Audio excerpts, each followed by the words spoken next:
Hello बच्चों, आप सबका आपके अपने चैनल गोविंद मैथ लेक्चर्स में एक बार फिर से स्वागत है।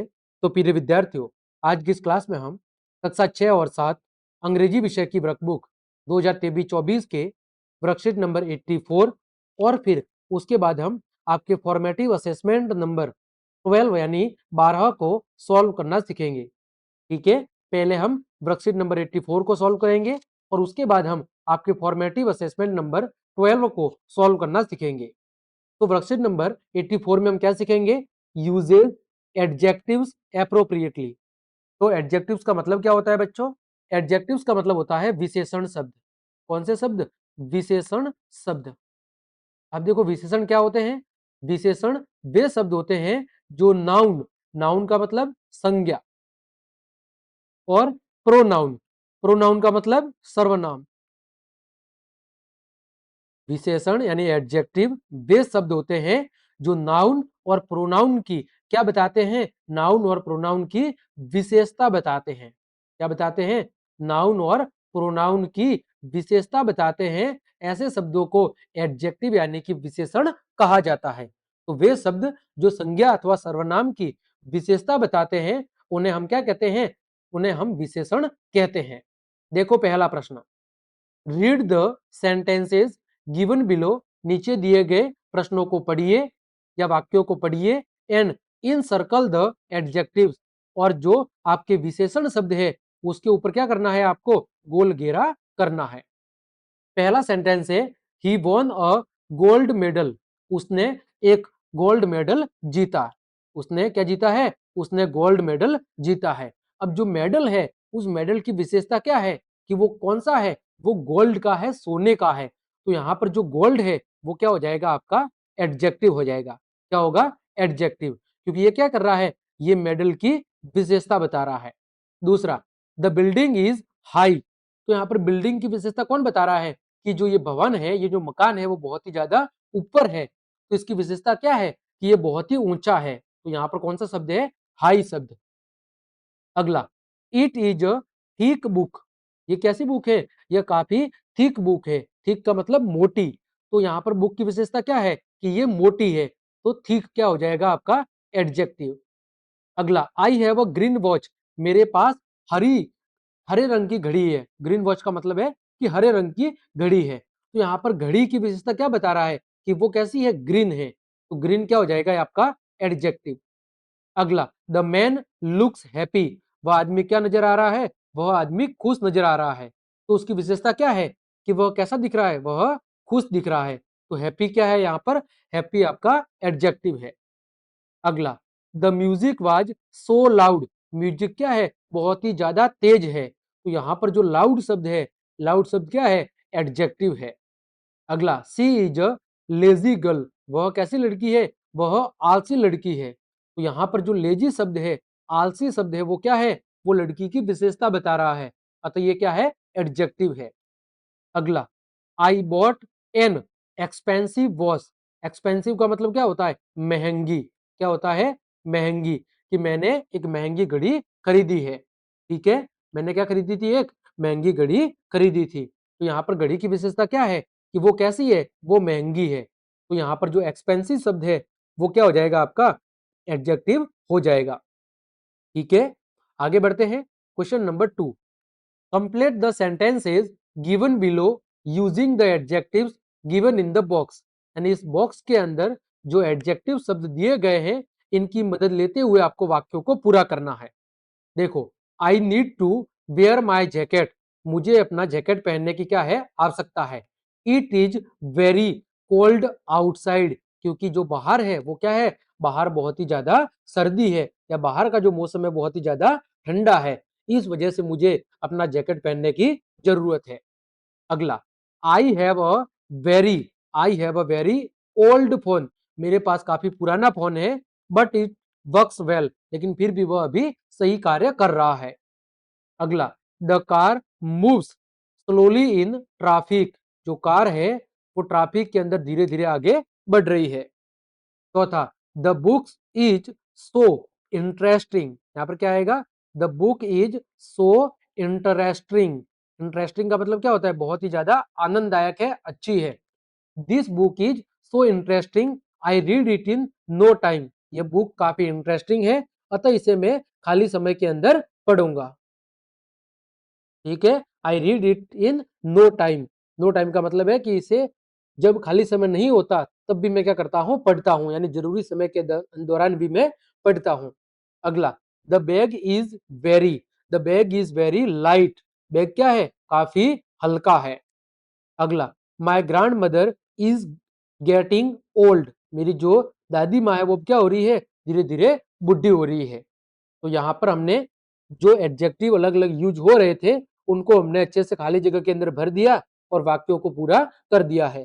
पहली खाली जगह में कोल्ड, दूसरे में ओल्ड, तीसरे में स्लोली, चौथे में इंटरेस्टिंग, पांचवें में लाइट और छठे में ओल्ड। आगे बढ़ते हैं, आगे बात कर रहे हैं फॉर्मेटिव असेसमेंट नंबर 12 की। ठीक है, देखो पहला प्रश्न, टिक the correct answer for the sentence. दिए गए वाक्य के लिए आपको सही ऑप्शन का चुनाव करना है। A place where food is being cooked is called. एक स्थान जहां पर भोजन को पकाने का कार्य किया जाता है उसे क्या कहा जाता है, उसे कहा जाता है बच्चों किचन। क्या कहा जाता है, किचन कहा जाता है जहां पर खाना पकाने का काम किया जाता है। अगला, what is blue in the sentence, the blue umbrella is flying. कि जो नीले रंग का छाता है वो उड़ रहा है। तो यहाँ पर ब्लू रंग किसका है, यहाँ पर ब्लू रंग है आपका अम्ब्रेला का। तो जो ब्लू है वो किसकी विशेषता बता रहा है, अम्ब्रेला की विशेषता बता रहा है कि जो आपका छाता है वो कैसा है, नीले रंग का है। तो ब्लू शब्द क्या है, ब्लू शब्द यहाँ पर एडजेक्टिव है, विशेषण है, क्योंकि यह संज्ञा शब्द जो आपका छाता है उसकी क्या बता रहा है, विशेषता बता रहा है। अगला, tick the sentence that indicates of future, जो कि भविष्य काल को बताता है, आने वाले समय की बात कर रहा है। तो दूसरा sentence, it will be very cold here in January, कि यहाँ पर जनवरी के महीने में क्या होगा, बहुत ही ठंडा मौसम होगा, कि यहाँ पर बहुत ज्यादा ठंड होगी। तो जनवरी महीने की बात हो रही है, आने वाले समय की बात हो रही है, भविष्य की बात हो रही है। तो यहाँ पर कौन सा टेंस होगा आपका, फ्यूचर टेंस, यानी कि भविष्य टेंस। ठीक है, कौन सा होगा, भविष्य काल। आगे question number 4, tick the correct preposition to complete the given sentence. यहां पर आपको क्या लगाना है, उचित प्रीपोजिशन लगाना है। मीनू केप्ट द मिल्क, खाली जगह the fan because it was hot. Meenu ने दूध को पंखे के नीचे रखा क्योंकि दूध क्या था, बहुत ज्यादा गर्म था। तो के नीचे के लिए क्या आएगा, अंडर। कौन सा शब्द आएगा, अंडर। कि मीनू ने दूध को पंखे के नीचे रखा क्योंकि दूध क्या था, बहुत ज्यादा गर्म था। तो उसका ठंडा होने के लिए उसने कहां पर रखा, पंखे के नीचे रखा। अगला question number 5, I am round and big, मैं गोल हूं और बड़ा हूं।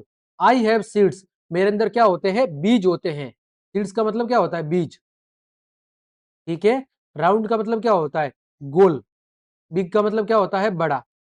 कि मैं गोल और बड़ा हूं। आई हैव सीड्स, मेरे अंदर क्या होते हैं, बीज। आई एम ग्रीन, मैं कौन से रंग का हूं, आई एम ग्रीन आउटसाइड, मैं बाहर से हरे रंग का हूं। बट, लेकिन, if you cut me and open, यदि आप मुझे काटोगे और क्या करोगे, ओपन करोगे, खोलोगे, I will be red inside, तो मैं अंदर से कैसा दिखता हूं, लाल दिखता हूं। वॉट एम आई, मैं क्या हूं। तो वो क्या होता है, वो होता है आपका तरबूज। ठीक है, तरबूज कैसा होता है, गोल होता है और बड़ा भी होता है। बाहर से हरा होता है और अंदर से लाल होता है और उसके अंदर बीज भी होते हैं। तो इसका उत्तर हो जाएगा वाटरमेलन। क्या हो जाएगा बच्चों, इसका उत्तर आ जाएगा आपके वाटरमेलन। आगे बात करें बच्चों, आगे देखो क्या दिया हुआ है, right a short story with the help of pictures given below. यहाँ पर नीचे एक चित्र दिया गया है, इस चित्र को देखकर आपको क्या करनी है, एक छोटी सी कहानी का निर्माण करना है। देखो, आप चित्र को जब ध्यान से देखोगे तो चित्र के अंदर क्या दिख रहा है आपको, तो चित्र के अंदर आपको दिख रहा है कि एक लड़की है और एक बच्चा है। ठीक है, ये जो बच्चा है ये क्या कर रहा है, जो बच्चा है वो आपका किसी पेड़ के ऊपर क्या कर रहा है, चढ़ रहा है ना। पेड़ के ऊपर चढ़ने के दौरान पेड़ की जो डाली है वो क्या हो रही है, टूट जा रही है। पेड़ की डाली क्या हो जाती है, यहाँ से देखो टूट जाती है और वो क्या हो जाता है, नीचे गिर जाता है। तो उसकी क्या लग जाती है, चोट लग जाती है। फिर वो लड़की उसको उठाती है और कहाँ लेके जाएगी, या तो उसको हॉस्पिटल लेके जाएगी या फिर कहाँ लेके जाएगी, उसके घर लेके जाएगी। तो ये कुछ कहानी हमें चित्र की मदद से पता चल रही है। तो अब हमें क्या लिखनी है, इस पर कहानी लिखनी है। तो हम लिखेंगे once once once two children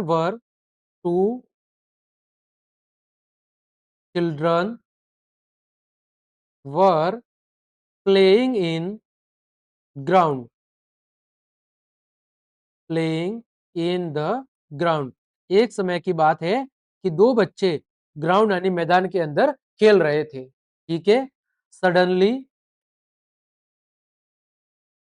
suddenly ठीक है, SUDD ENDLY suddenly a boy, suddenly जो लड़का था, a boy climbed up to a tree. ठीक है। तभी जो लड़का है वो कहां पर चढ़ता है, पेड़ के ऊपर चढ़ता है। ठीक है। सडनली अचानक जो लड़का था वो कहां पर चढ़ रहा है, वो पेड़ के ऊपर चढ़ जाता है। देन उसके बाद the branch of tree has broken. ठीक है। तभी क्या होता है कि पेड़ की जो डाली है वो क्या हो जाती है, टूट जाती है। Then the branch of tree has broken and he felt down. और वह क्या हो जाता है, वह नीचे गिर जाता है। वह क्या हो जाता है, वह नीचे गिर जाता है। ठीक है। He started to crying he started to crying. वह क्या करना शुरू कर देता है, वह रोना शुरू कर देता है। ठीक है। जब वो ऊपर से नीचे गिर जाता है तो वो नीचे रोना शुरू कर देता है। The girl took him to her house the girl took him to his house. ठीक है।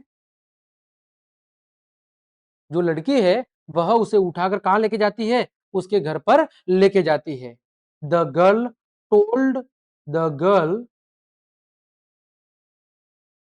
Told the whole story the whole story to his mother. जो लड़की है वो यह पूरी कहानी उसकी माता को बताती है, यानी उस लड़के की मम्मी को बताती है। ठीक है। The mother the mother scolded him. ठीक है। मदर क्या करती है, मदर उसे डांटती है कि उसे ऐसा नहीं करना चाहिए था। ठीक है। The mother scolded him. ठीक है बच्चों, तो ये आपके सामने एक कहानी थी जो हमने लिख दी है।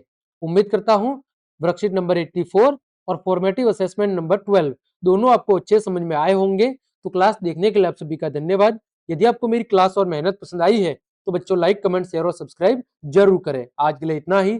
जय हिंद, जय भारत।